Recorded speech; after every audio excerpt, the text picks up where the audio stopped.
Okay, in this video I'm going to be talking to you about the effects of and the uses of flaps. As you can see here, the flaps are the things on the back of the wings.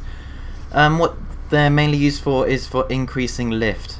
It does this by increasing the mean camber line, the angle at which the overall curvature of the wing. It increases that, and it also changes the chord line as well.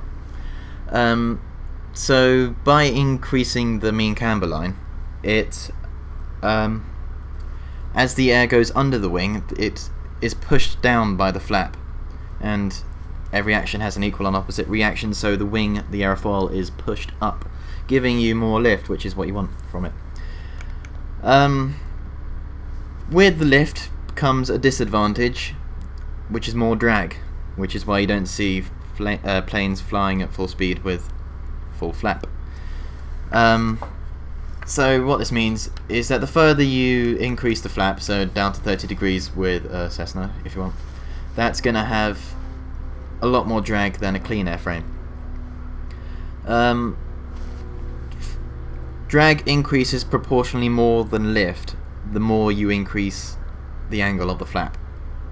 So what that means is at 10 degrees you're going to have quite a bit more lift. You're going to have much more lift and a bit more drag. At 20 degrees you're going to have about 50% more lift and about 50% more drag than, say, 10 degrees.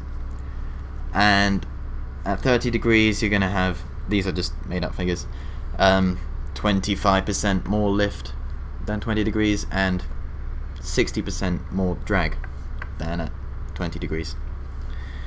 So what that means is that on takeoff you want either a clean takeoff or 10 degrees flaps. Normally that's 10 degrees flaps. Of course it depends on what aircraft you're flying. I'm using the Cessna as an example here. At 10 degrees flaps you have the best lift to drag ratio. So what that means is that you'll take off, if you put them down to 30 degrees, you will take off earlier. So this is 30 degrees here. You'll take off earlier than you would at 10 degrees, but once you actually get in the air you'll have a much worse climb rate. That's because of the extra drag. So you'll get off the ground sooner because of your extra lift, but you'll climb much slower. If you're at 10 degrees, which is here, then you'll get off the ground later, but once you're actually in the air you'll climb much faster because you're managing to reach the high speeds required for that best glide speed. The best climb speed even. So me showing that, so 10 degrees flaps. So the flaps increase lift, so you'll want flaps for takeoff and of course for landing, which is when you're going to be wanting to go as slow as possible. Because flaps increase drag, it's okay to have a lot of flaps when landing. That's because you don't particularly need to be reaching a speed when you're coming into land, you just need to be maintaining the landing speed or approach speed.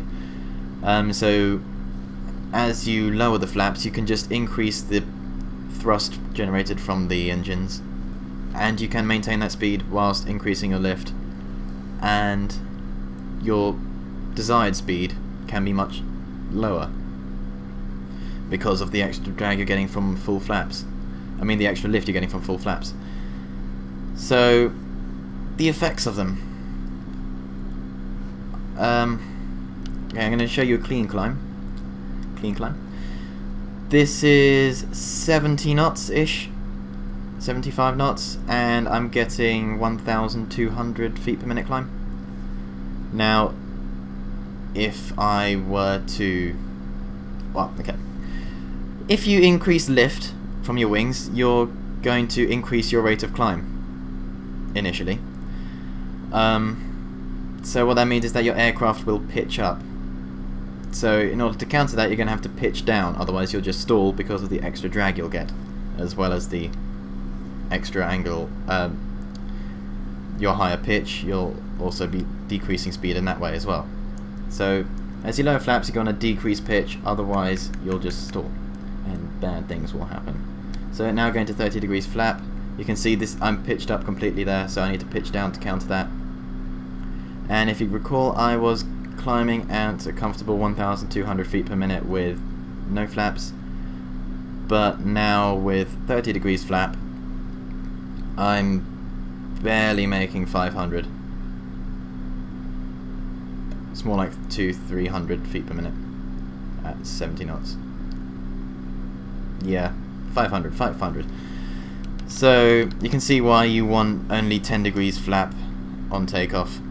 It's 10 degrees and not clean, because the extra flap will get you off the ground sooner, which helps. So I'll show you the effect of just lowering it in normal flight as well. So this is now trimmed. I'm going to increase the flaps, and this is now pitching back by itself just because of the extra lift generated by the wings, and if you don't pitch down, you'll stall.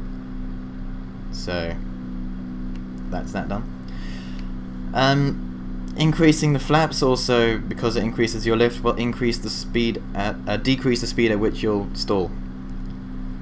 So you'll notice here that the green arc ends before the white arc.